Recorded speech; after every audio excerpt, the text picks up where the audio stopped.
आज 14 मार्च है। कल हम लोगों ने फिफ्थ चैप्टर समापन किया।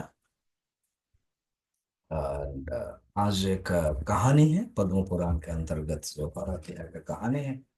आज उस कहानी को देख लेते हैं।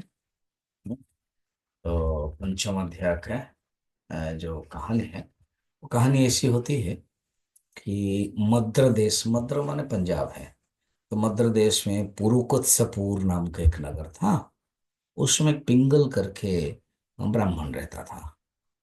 तो वेद पाठी ब्राह्मणों के विख्यात साध्य को छोड़ करके वो ढोल आदि बजाते हुए नाच गान में उसको पसंद आता था। तो जब नृत्य गीत बजाने में पसंद आता था तो उसका नाम भी हो गया। और राजा के वहाँ प्रवेश किया, उस वहाँ पर भी आ, दिखाने लगा तो पैसा भी मिलता गया।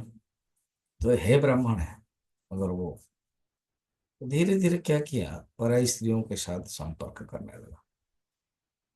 तो उसमें से एक स्त्री जो अरुणा है उसको लेकर के रखा। अरुणा नीच कुल की थी, सुंदर थी, इसलिए ये ले आया। वो भी नाचती थी। तो एक दिन क्या हुआ, अलग अलग अलग पतियों के साथ उसका संपर्क था।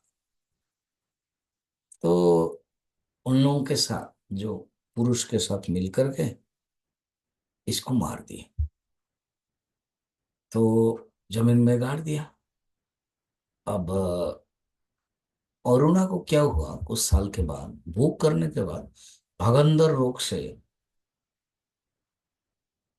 पीड़ित होकर के वो मर गई। अब इतना पाप सब करेंगे तो वो बनी एक सुकी, फीमेल सुका सुकी बन गई। तो एक दिन वो दाना चुगने की जा रही थी, उसमें से गिद्ध आया। तो गिद्ध भी उसको मारने लगा। तो सुकी घायल हो जा रही थी। तो गिद्ध जब गिरे घायल हो रही थी तो एक मनुष्य को खोपड़ी में एक पानी था, उसमें गिर गया। तो गिद्ध भी उसको झपटा। तो जो पानी है वो सुकी के ऊपर एंड गिद्ध के ऊपर, दोनों के ऊपर पड़ा। और दोनों ही, बड़ा आश्चर्य है कि यमराज आ गए और दोनों को मुक्त करा दिया। उसने ही ये क्या है। उन लोगों ने पूछा भी ये से कैसे हुआ।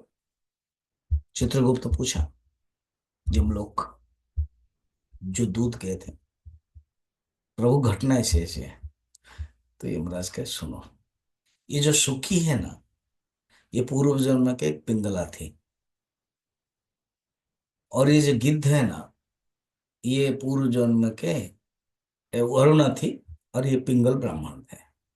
वो सुखी अरुणा जो स्त्री, और ये पिंगल ब्राह्मण थे। तो पूर्व जन्म में अरुणा ने बहुत उसको तकलीफ दिया था, इसीलिए इसमें अभी वो गिद्ध बन कर आया है। और पूर्व जन्म में वो सुखी बने, उसको मार रहा है। तो मगर ये खोपड़ी का क्या मामला है। बोले देखो, खोपड़ी एक संत है, बट नामक एक ब्रह्म ज्ञानी थे, अभी है गंगा के किनारे। वो इतना विरक्त है, वो रोज 5 अध्याय अध्ययन करते हैं। तो उसी पुण्य के प्रभाव से शुद्ध से उन्होंने अपना शरीर को परित्याग किया। और उसी महात्मा के जो खोपड़ी है ना, वो खोपड़ी में इतना पुण्य है, खोपड़ी में इतने ताकत है, चमत्कार है।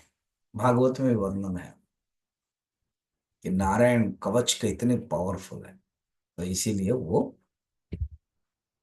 पानी से ही दोनों का प्रभाव हुआ। 5वां अध्याय का हम देखा इस प्रकार के महात्म्य। फिर कल हम